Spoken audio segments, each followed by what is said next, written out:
নমস্কার।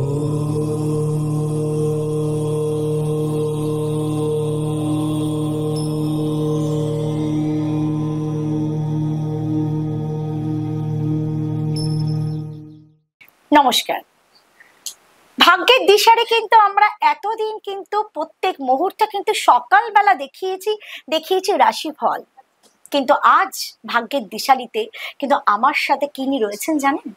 আর ভাগ্যের দিশারি কিন্তু নতুন পথ আমরা চলতে শুরু করেছি, যে পথে কিন্তু আপনারা যারা যারা মনে করছেন আমাদের সাথে বসবেন, আমাদের সাথে কিন্তু দর্শক বন্ধুদের সাথে কথা বলবেন, তারা অবশ্যই কিন্তু আমাদের সাথে নিচে দেওয়ার নাম্বারে যোগাযোগ করতে পারেন।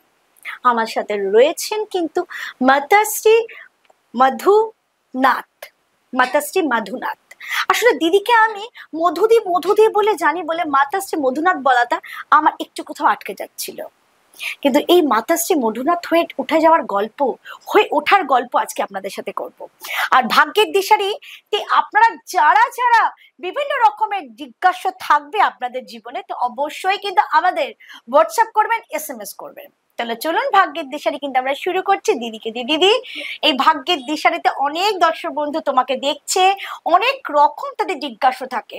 এই মাতাশ্রী মধুনাথ কি হয়ে ওঠার গল্প, কি করে দর্শক বন্ধুদের কাছে তোমার এই এত বড় একটা জায়গা, তুমি যদি একটু ছোট করে আমাদেরকে একটু বলো। অবশ্যই এই যে অ্যাস্ট্রোলজি সংক্রান্ত যে চিন্তা ভাবনা বা ইচ্ছে, এগুলো ছোট থেকেই আমার ছিল, কিন্তু অ্যাস্ট্রোলজি কখনোই আধ্যাত্মিকতা থেকে আলাদা কিছু না। এবং এই কমপ্লিট আমার এই জার্নিটা সম্পূর্ণ হওয়ার পিছনে আমার গুরু শ্রদ্ধেয় যোগী আনন্দনাথ মহারাজজি পুরো ভূমিকা রয়েছেন। এবং এটা আমি আরো আস্তে আস্তে আরো ক্লিয়ার করব, মানে এই আধ্যাত্মিকতাটা কিভাবে আরো ফ্রুটফুল করে মানুষের কাছে পৌঁছানো যায় এবং সেটা দৈবিক উপায়, সেটা আমি আরো বেশি করে ক্লিয়ার করতে থাকবো। মানে তুমি বলছো যে দিদি, কিন্তু এখানে বলে রাখি যে মাতাশ্রী হওয়াটা আগের গল্প তো শুনবোই, কিন্তু দিদি কিন্তু অ্যাস্ট্রোলজার শুধু নয়, দিদি কিন্তু দৈব শক্তি কিন্তু ভীষণভাবে আরাধনা করেন। দিদি কিন্তু জানাবেন যারা স্বল্প মূল্যে অ্যাস্ট্রোলজি, যারা স্বল্প মূল্যে কিন্তু যারা যারা নিতে পারছো অ্যাস্ট্রোলজির কাছে যাচ্ছ, নানা রকম তারা স্টোন নিতে পারছো না, তারা কিন্তু দৈব শক্তির প্রভাবে কিন্তু তারা কিন্তু অনেকটা লাভবান হবে। দিদি যদি একটু বলো যে দৈব শক্তির প্রভাবে আজকে এই এপিসোডটা কিন্তু আমরা রাখছি কিন্তু দিদির সাথে দৈব শক্তির কথা বলবো, দৈব আরাধনার কথা বলবো, বিভিন্ন রকম ভাবে কি করে তোমরা স্টোন ছাড়াও বিভিন্ন প্রতিকার পেতে পারো সেই বিষয়ে কথা বলবো। আচ্ছা, সম্পূর্ণভাবে তো এইভাবে ওপেন প্ল্যাটফর্মে সবকিছু বলা সম্ভব নয়, সাধনার কিছু গুহ্য কথাও থাকে, আর গুরুর নির্দেশ মেনে আমাদের চলতে। তবে একটুখানি আমি খুলে বলি, যেমন কারোর জন্মকুণ্ডলিতে যদি দেখা যায় কোনো অশুভ গ্রহের প্রভাব চলছে, অথচ তার ইমিডিয়েটলি কিছু রেমেডির দরকার, কিন্তু তার পক্ষে মানে সে নিতে পারছে না কোনো রেমেডি, যেটা খুব কস্টলি, তখন আমরা সে চেষ্টা করি যাতে দৈব উপায়ে তার একটু কার্যকারিতা বাড়ে। এবং দেখা গেছে আমি মানে বহুদিনের অভিজ্ঞতা দেখেছি, এতে মানুষ ভীষণভাবে উপকৃত হয়, কিন্তু তাকে সেটা করতে হবে, কেন করার উপর সম্পূর্ণ সেটা নির্ভর করে। সেটা দিদি তোমার কাছে যারা যারা এসছেন, তোমার এরকম কোনো ঘটনা আছে যারা যারা এসছেন, যারা যারা স্টোন নিতে পারছে না, তুমি যাতে বললে যে দৈব শক্তির একটা প্রকার আছে, সেটা যদি কিভাবে তাদেরকে তুমি কিভাবে, ধরো একজন কেউ এলো, তাদেরকে তুমি অনেক রকম সমস্যার সমাধান করেছো, সেটা যদি একটু বিস্তারিত বলো। হ্যাঁ, অবশ্যই। যে আমার নিজের জীবনে অভিজ্ঞতা আমি শেয়ার করছি। আমার একজন মানে বন্ধু আমার কাছে এসেছিল, কিন্তু সেই মানে যখন উনি এসেছিলেন তখন ওনার পক্ষে ভিজিটটা দেওয়াও সম্ভব ছিল না, মানে উনি দিতে পারেননি, উনি সারেন্ডার করেছিলেন যে দিদি আমি দিতে পারবো না, কিন্তু আমাকে আপনি বাঁচান। তা ওনার এমন গ্রহের পরিবেশ ছিল সেই মুহূর্তে, মানে পুরো দৈন দশা। কিন্তু আমি যা যা তাকে প্রেডিক্ট করেছি বা যেভাবে চলতে বলেছি, চলার পর দেখা গেছে আজকে তার বাড়ি গাড়ি, মানে সে এত ফ্লারিশ করেছে, মানে আমি দেখে তাকে মানে অবাক হয়ে যায়। এটাও মানে ক্রেডিটটা পুরো সেই বন্ধু, কারণ উনি মেনেছেন এবং করেছে। এরকম বহু ঘটনা রয়েছে। সুতরাং যারা আসবে তারা কাজ নেবে এবং নিজের জীবনে যখন প্রয়োগ করবে তারা অটোমেটিক্যালি সেটা বুঝতে পারবে। আর কিছু সাধনার কথা সেটা তো ওপেনলি আমি কাউকে বলতে পারবো না, কারণ আমাকে গুরুর নির্দেশে চলতে হয়। তাহলে আমি কিছু দৈব টোটকা দিয়ে শুরু করছি আজকের অনুষ্ঠানটা। যেমন মানে আমার খুব কাছের এবং প্রিয় একজন বান্ধবী বলা যায়, সে বেশ কিছুদিন ধরে স্বামীর সঙ্গে মানে বনিবনা হচ্ছিল না এবং প্রচন্ড অশান্তির মধ্যে কষ্ট পাচ্ছিল। তোমারই ক্লায়েন্ট? হ্যাঁ, অবশ্যই আমার ক্লায়েন্ট এবং বন্ধুই বলি, তাদের খুব কাছের হয়ে যায় কথা বলতে বলতে। এবং আমি সবাইকে বলি কখনো কোনো অসুবিধা পড়লে যেন আমার সাথে কন্ট্যাক্ট করে। ওই একবার নয় যে আমার কাছে এলো চলে গেল, আমি ওয়াচ করতে থাকি তার সমস্যাটা আদৌ মিটেছে কি, আমি যেটা বলেছি সেটা ঠিকঠাক করছি। একটু তো তাদের মোটিভেট করতে হয়, তারা তো তখন খুব মানে একটা ডিপ্রেশনে থাকে না, করতে চায় না বা পারে না। তা সেই বান্ধবীকে আমি বলেছিলাম যে একটা টোটকা বলে দিয়েছিলাম, সেটা মহাদেবের উপরই টোটকাটা। আমি বেশি কিছু বলছি না, তাকে মহাদেবকে কিভাবে পুজো করা হবে সেই পুজোটা সে ঠিকভাবে করেছিল এবং উপকরণগুলো বলে দিয়েছিলাম।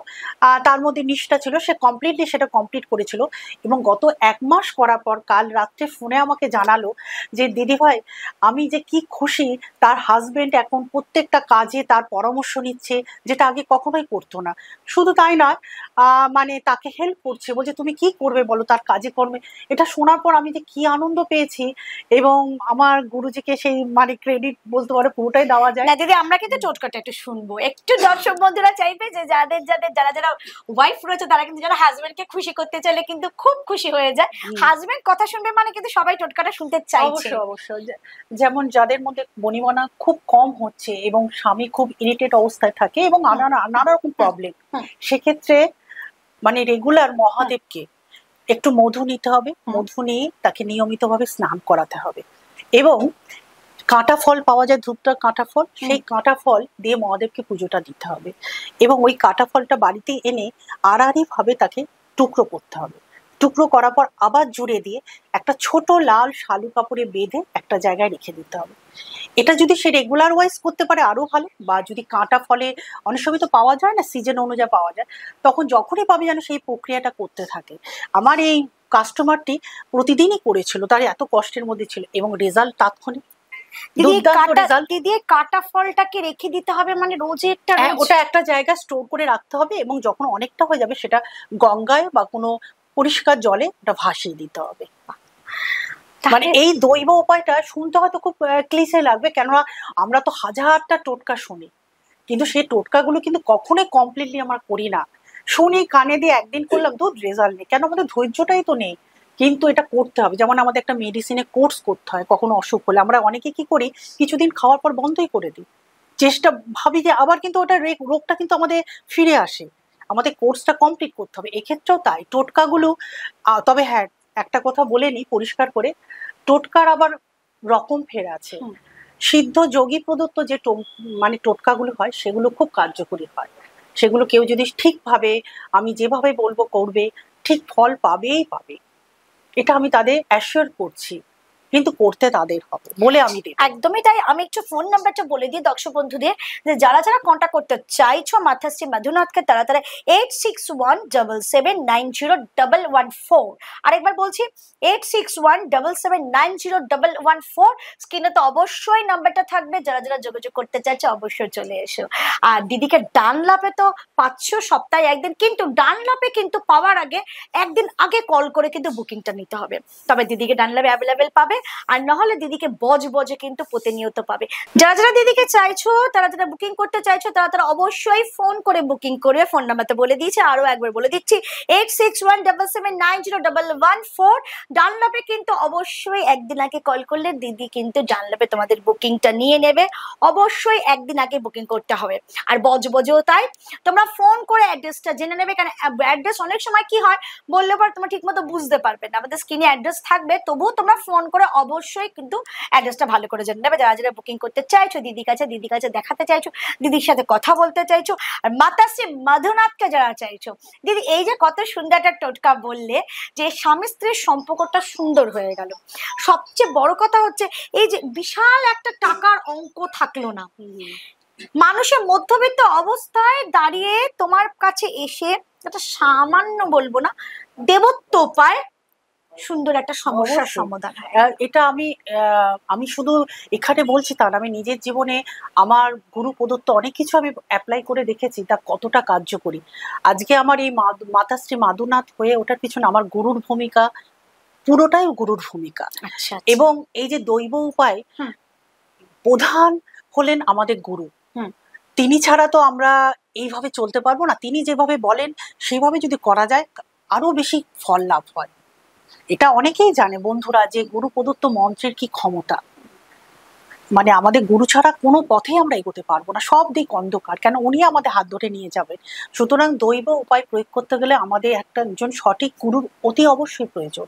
তার মাধ্যমে আমরা এই পুরো মানে কর্মকাণ্ডটা করতে পারবো। আমি একটা ছোট একটা ঘটনা বলে দিই, নালে বন্ধুরা বুঝতে পারবেন। আমি একটি ছেলের ঘটনাটাকে আজকে তুলে ধরতে চাইছি। যেমন ছেলেটি প্রচন্ড ভাবে নেশাগ্রস্ত হয়ে গেছিল এবং তার বাবা মা বাধ্য হয়ে তাকে রিহাবে পাঠিয়েছিল এবং প্রচুর টাকা পয়সা খরচা করে সে বাড়িতে যখন আসে সে কিন্তু একটা বদ্ধ ঘরের মধ্যে নিজেকে আটকে ফেলেছিল এবং বাড়ির থেকে সে বেরোতো না। তার বাবা যখন আমার কাছে আসে ঘটনাটা পুরো বলে এবং আমি তার জন্মছকটা তৈরি করি এবং লক্ষ্য করি সত্যি ছেলেটি নিচস্থ শনিদেবের প্রভাবে ছেলেটি এই ঘটনাগুলো ঘটছে। এবং ছেলেটিকে যে উপায়টা বলেছিলাম, অদ্ভুত ভাবে যে ছেলেটি কোনো পূজা আর্চা করতো না, কোনো ঈশ্বরে বিশ্বাসী ছিল না, সেই ছেলেটি শুধু পূজা আর্চা শুরু করলো না, আমি তাকে মোটিভেট করলাম, সে আমার কাছে এলো, সে আমার সন্তান তুললো, আমি তাকে বোঝালাম, অনেক কিছু মোটিভেট করার পর সে রাজি হলো যে করবে। ছোট ছোট স্টেপ নিয়ে সে এগোতে থাকলো। করার ফলে আজকে সে আমাকে বারবার ফোন করছে, সে আরো বেটার পজিশনে যেতে চাইছে এবং সে আরো এই দৈবিক উপায়টাকে আরো বেশি অ্যাবজর্ব করতে চাইছে। এখানে একটা কথা বলে রাখি, যারা এরকম নেশাগ্রস্ত, যারা রেহাবে যায়, তারা কিন্তু অনেক ক্ষেত্রে নিজে যেতে চাইবে না তোমার কাছে। মানে তারা, আমরা দেখেছি তারা নিজে কিন্তু এখান থেকে বেরোতে চায় না। ধরো কোনো রকম রেহাবে এরকম সন্তান আছে, বাবা মারা খুবই তার জন্য ডিস্টার্ব, বাবা মারা এরকম অনেক সংসার আমরা দেখি, তাদের ক্ষেত্রে কি মা বা বাবা এই দৈবিক উপায় করলে কি ছেলেকে ঠিক করতে পারবে? অবশ্যই। এই যে তুমি এই প্রশ্নটা খুব সাংঘাতিক সুন্দর প্রশ্নটা করেছো। মানে এই ছেলেটি বাবাটা কিন্তু সেই প্রক্রিয়াটা করতে শুরু করে, তারপরে করে মা। আমি বলছি মায়ের, একজন মায়ের প্রার্থনা ঈশ্বরের কাছে পৌঁছাবে। ছেলেটি করতে পারছে না তো কি হয়েছে, মা করুক। তা মা করেছে। হঠাৎ একদিন ছেলেটা আমার বাড়িতে এসে হাজির। শুধু হাজির হলো না, ছেলেটি এখন আমাকে বারংবার ফোন করে, দিদি আমি আরো করতে চাইছি, আপনি আমাকে আরো উপায় বলুন। তা আমি তাকে আশ্বস্ত করেছি, ঠিক আছে একটু অপেক্ষা করো, আমি ঠিক টাইমে তোমাকে ডেকে নেবো। তার মানে দিদি, কোথার বাবা বা মা এই উপায়টা করলে তাহলে আমরা সন্তানকে নেশা থেকে ফিরিয়ে আনতে পারবো? অবশ্যই পারবে। সেটা তারা যদি নিষ্ঠা করে প্রক্রিয়াটা করে, কেন ছেলেটি তো তখন অসুস্থ, সে করার মানে অপেক্ষায় থাকে না। কিন্তু একজন মা যখন আকুল হয়ে ঈশ্বরকে ডাকবে তখন ঈশ্বর সাড়া দেবে। এটা হবে, এটা আমার মানে ব্যক্তিগত অনুভূতি। তার মানে আমাদের বন্ধুদের কাছে একটা কথা বলে রাখি, তাহলে ভাগ্যের দিশারি শুধুমাত্র কিন্তু অ্যাস্ট্রোলজার নিয়ে তোমাদের কাছে আসছে না, ভাগ্যের দিশারি এমন এমন মানুষকে তুলে ধরছে তোমাদের কাছে, যেখানে কিন্তু তোমরা ঘরে বসে কিন্তু বিভিন্ন সমস্যার সমাধান পেয়ে যাবে।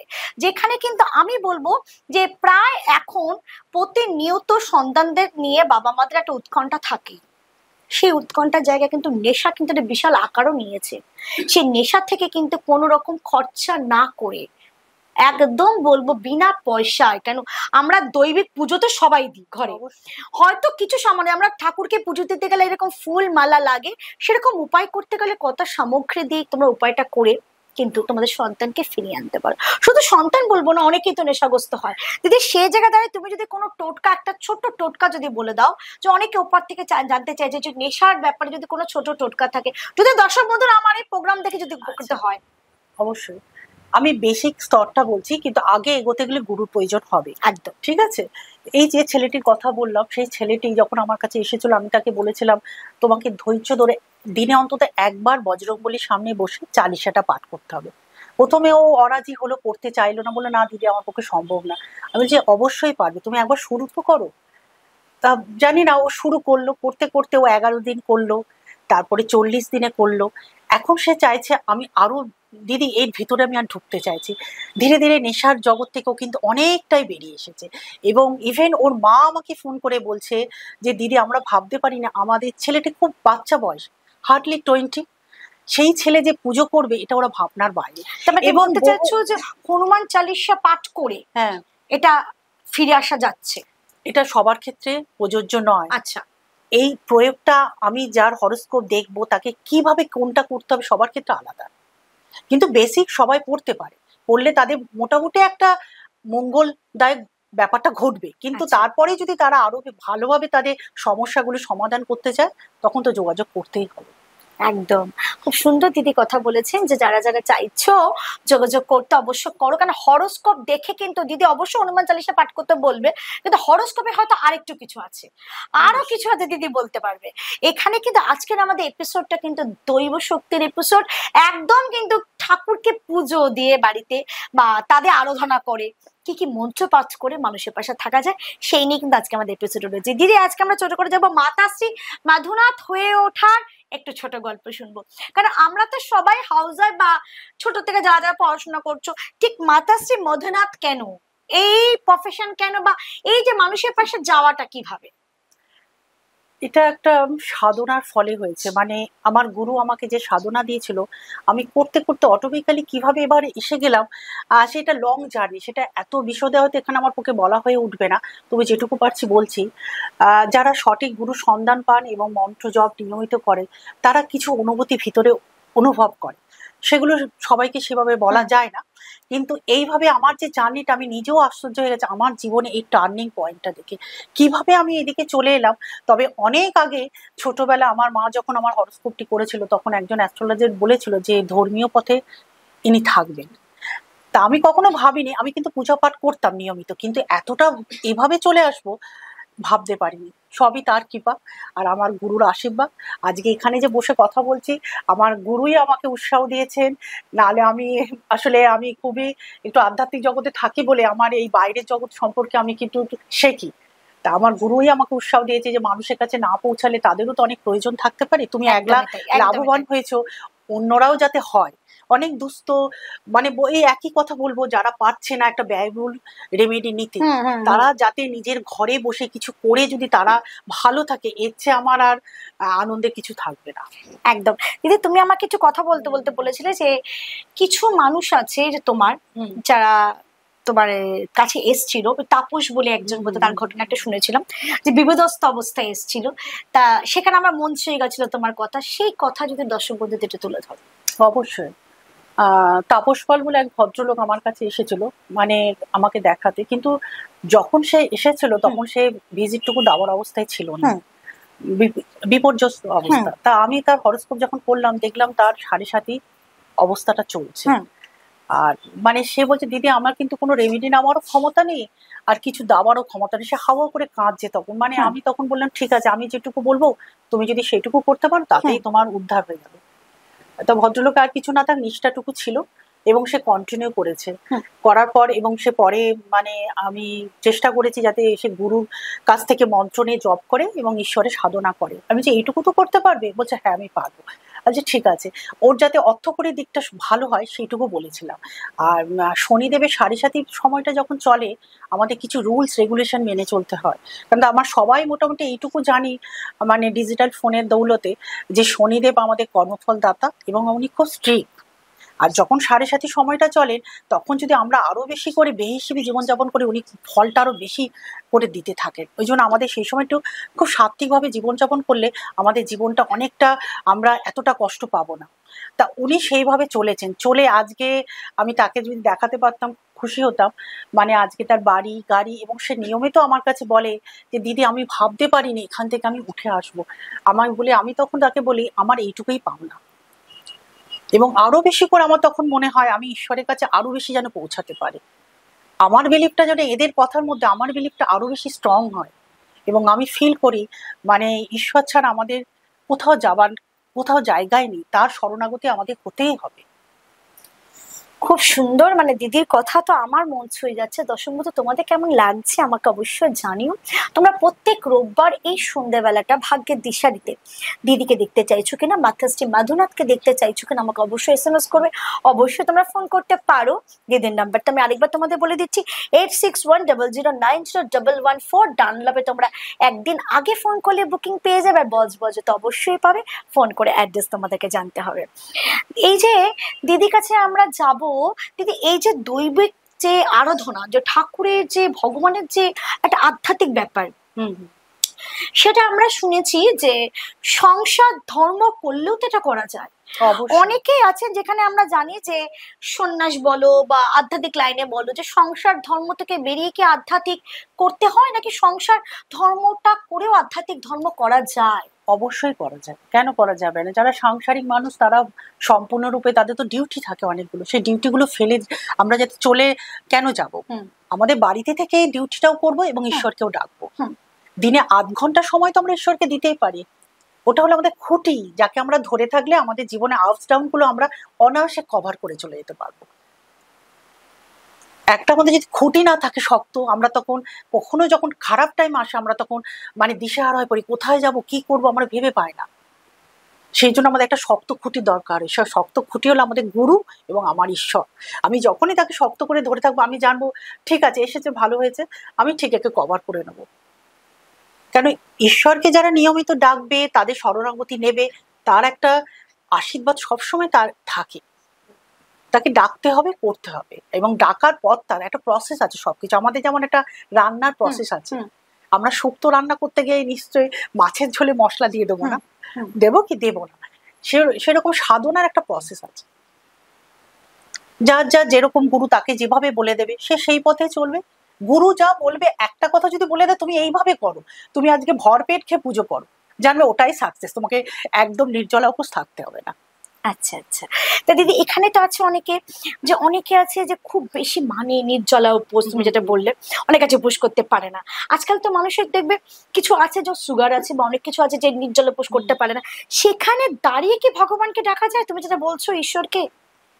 অবশ্যই ডাকা যায়, কেন ডাকা যাবে না? আমি ওই যে বললাম, প্রথমে একটাই কথা বললাম, গুরু যদি বলে তুমি ভরপেটকে পুজো করো, আমি এইভাবেই চলে এসেছি, আমি সেইভাবেই মানুষকে পথ দেখাবো। আমার গুরু অনেক সময় আমার হয়তো শরীরে কষ্ট হয়েছে, আমি জিজ্ঞেস করেছি যে আমি এইভাবে পুজো করতে পারবো? গুরুদেব বলেছে কোনো ব্যাপার না, তুমি করো, ব্যাস হয়ে গেছে, ওতেই পুজো কমপ্লিট। দিদি এই যে মানুষের পাশে এইভাবে থাকা, শুনেছি তুমি কিছু হোমিওপ্যাথিক ওষুধের দিকেও তুমি মানুষকে দিয়ে সাহায্য করো। না, সেটা আমি বলিনি আগে, সেটা আমি না, আমার গুরুদেব রয়েছেন, উনি তো জনসেবা প্রচুর ভাবে করেন, তা ওনার মতো সেই জায়গা আমি পৌঁছাতে পারিনি। আমি এখনো খুব ক্ষুদ্র অবস্থায় রয়েছি, চেষ্টা করি যাতে উনি বলে দেওয়া দিকগুলো আমি ফলো করতে পারি।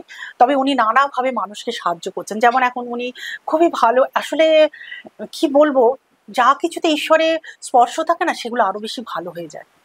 সেটা কাজই বলো বা ওষুধ নির্বাচন বলো, যে কোনো কাজ।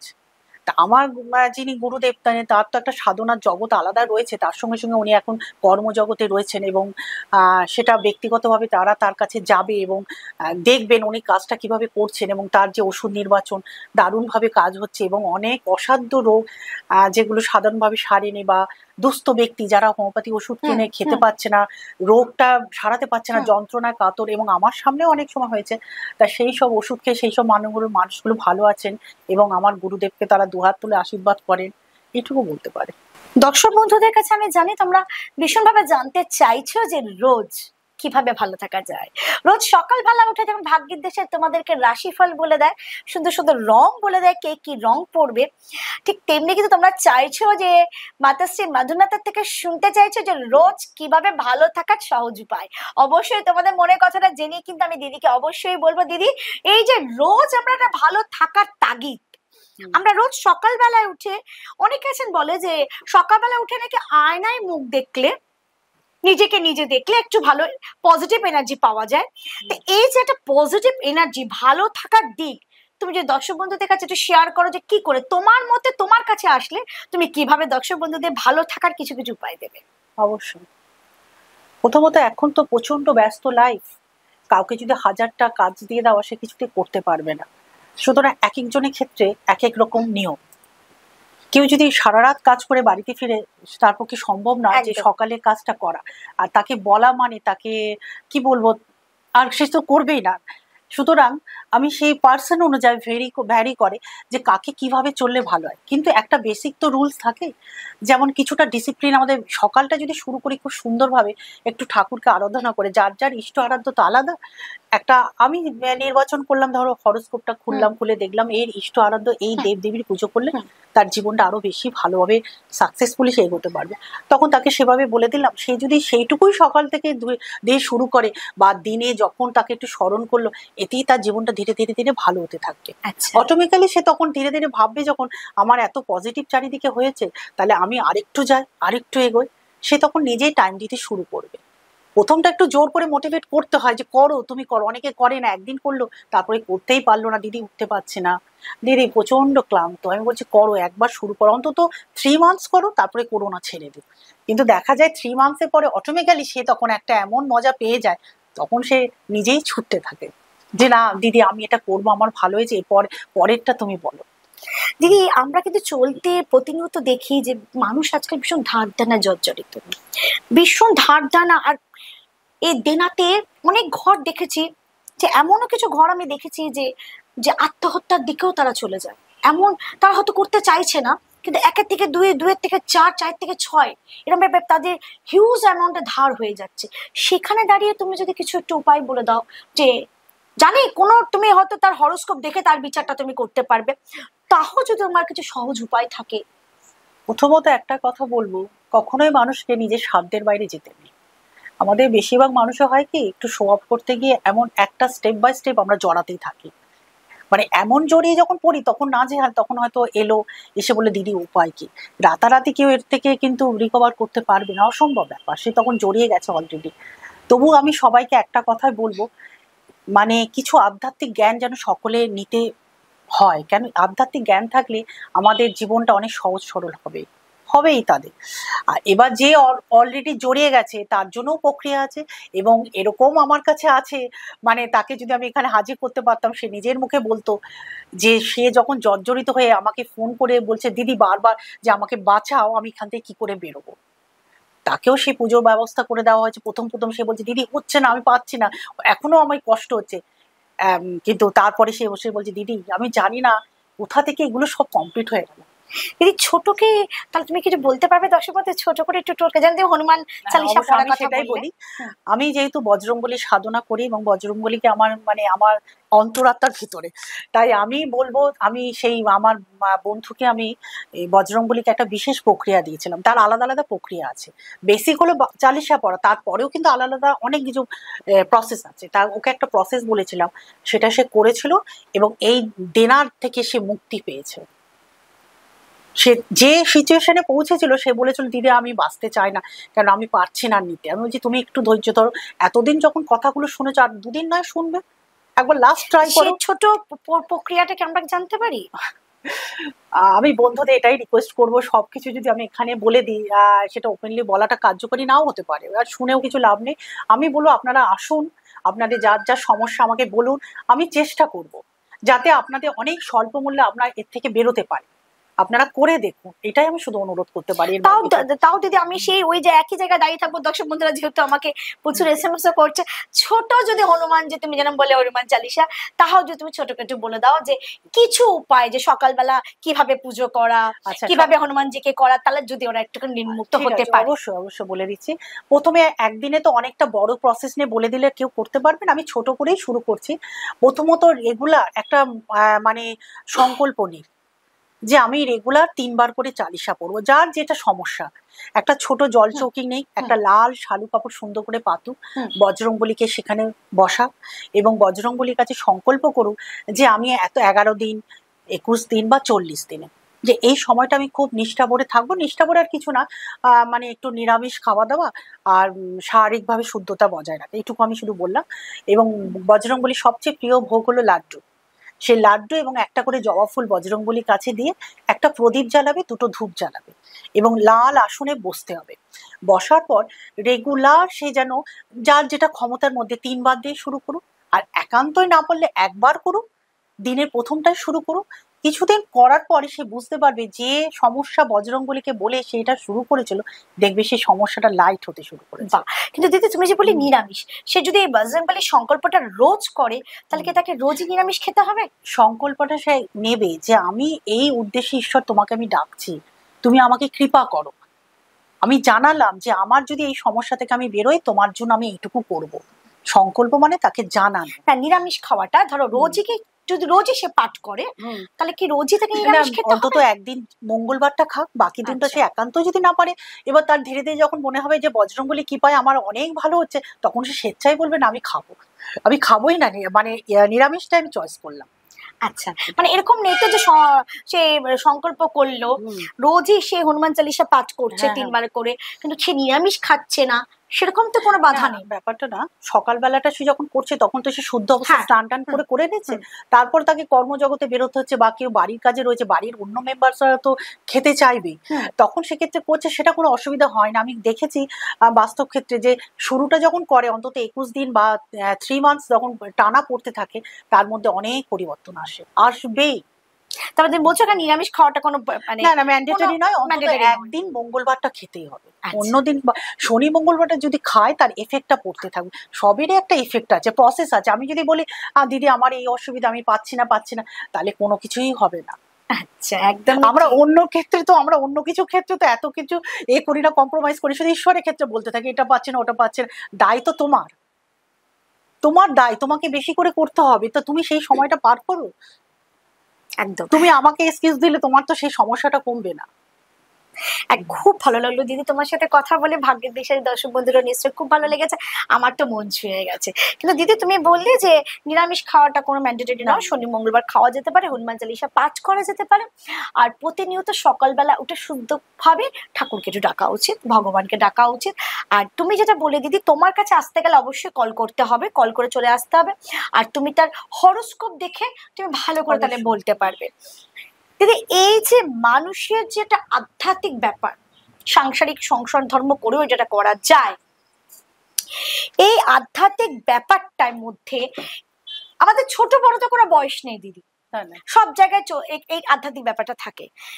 মানুষের পাশে তুমি যে আধ্যাত্মিক ভাবে রয়েছো দিদি, তোমার কাছে তো কিছু জ্যোতিষ চর্চার জন্য তোমার কাছে অনেকে আসে, তাদের কাছে তুমি কিছু স্টোন বা কিছু গ্রহ দোষটাকে বলছো, তা সেখানে যারা নিতে পারছে না তাদেরকে তুমি আধ্যাত্মিক লাইনে কিছু বলছো, মন্ত্র বলো, ঠাকুরকে সেবা বলো, ঠিক সেখানে যে তাদের একদমই কিছু নেই, তুমি যে ঘটনাটা বললে, ঠিক সেখানে বন্ধুরা কি তোমার কাছে অনায়াসে আসতে পারবে? অবশ্যই, মানে ঈশ্বরের জন্য আমি সবকিছু করতে রাজি। তারা যদি একটু উপকৃত হয়, এটা আমার ঈশ্বরের কাছে আমি গ্রেটফুল টু বজরংবলী। আমি তাহলে নিজের জীবন দিয়ে আমি বলি, না হলে বোঝাতে পারবো না ঠিক দর্শকদের। আমার নিজের জীবনে যখন ক্রাইসিস হয়েছিল তখন আমি নিজে বজরংবলী সাধনা করেছিলাম, এবং আজও আমি তার কাছে গ্রেটফুল, এবং যতদিন আমার শরীরে প্রাণ রয়েছে আমি তার কাছে গ্রেটফুল থাকবো, এবং কোনো অবস্থায় আমি তার থেকে বিচ্যুত হব না। আমি এই জগতে এবং বজরংবলী এই যে চালিশা পাঠ, এটা নিয়মিত করতে করতে আমি এমন একটা জায়গায় পৌঁছালাম যে বজরংবলী আমাকে কিছু কাজ মানে অটোমেটিক্যালি করাতে শুরু করলো, যেগুলো আমি কাউকে বলতে পারবো না। আমি নিজেও ভাবতাম যে এগুলো আমি কি করে করছি, আসলে ঈশ্বর আমাকে করাতো। এবং তারপরে দেখলাম রেজাল্ট গুলো, দেখলাম মানে ওনার কৃপা ছাড়া সম্ভব হতো না। তাই যাদের একদম কিছু নেই, ভাবছে আমি কি উপায় করতে পারছি না, তাদেরকে আমি ওয়েলকাম করছি। তারা একবার কথা শুনে করুক, উপকৃত হলে জানাবে, এইটুকু আমার পাওনা। আমরাও কিন্তু ওয়েলকাম করছি দর্শক বন্ধুদের, একদম শেষ মুহূর্তে দাঁড়িয়ে আছি। সময় ঘড়ি কিন্তু থেমে থাকে না, সময় কিন্তু খুব মূল্যবান জিনিস, ঠিক সময় মতো কিন্তু দিদির কাছে যেতে হবে। আমি আমার জীবন দিয়ে বলতে পারি, সময়টাকে কিন্তু কাজে লাগাতে হবে। যাই হয়ে যাক, সময় বয়ে যাবে, তাই জন্য কোনো কিছু কিন্তু ফেলে রাখা যাবে না। আর দিদি একটা কথা একদম শেষ জায়গায় যাবো, আমার ব্যক্তিগত জীবন থেকে আমার মা ওই কথাটা খুব বলতেন যে কাল কাল কাল করতে নেই, কালকে নাকি কালে খেয়ে নেয়। তা এই যে অনেক আছে না, আমরা কিন্তু কালকে করব, আমরা দিদিকে কালকে ফোন করব, আমরা এই কাজটা কাল করব, তোমার মতে কি বলে? আসলে এটা ডিপেন্ড করে সমস্যার উপর। যখন আমাদের সমস্যাটা মানে সে কি বলবো দম বন্ধ হয়ে আসছে, পাচ্ছি না, তখন আমরা খুঁজতে থাকি। কিন্তু যতক্ষণ হাতে সময় থাকে ঠিক আছে, কালকে করো, ডিলে করতে থাকি।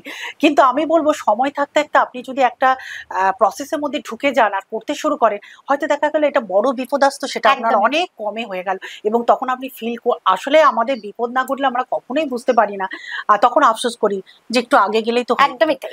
আমি এই বলবো, এই আফসোসের জায়গাটা আপনারা রাখবেন না, আপনারা আগে থেকেই শুরু করুন, একদম দেখবেন অনেক বেশি ভালো থাকবেন, অনেক শান্তিতে জীবনটা কাটাবেন। একদমই সেই জায়গায় কিন্তু এবার আমাদের এই অনুষ্ঠান কিন্তু আজকের সময় বলছে আমাদের যেতে হবে। আগামী রবিবার কিন্তু আবার দেখা হবে আপনাদের সাথে, থাকবে কিন্তু মাতাশ্রী মধুনাথ। সময় থাকতে থাকতে দিদিকে কল করো, আর সময় কিন্তু নিয়ে আমাদের ভাগ্যের দিশারি দেখতে হবে। আজকে এখানেই, নমস্কার, ভালো থাকবেন, সুস্থ থাকবেন।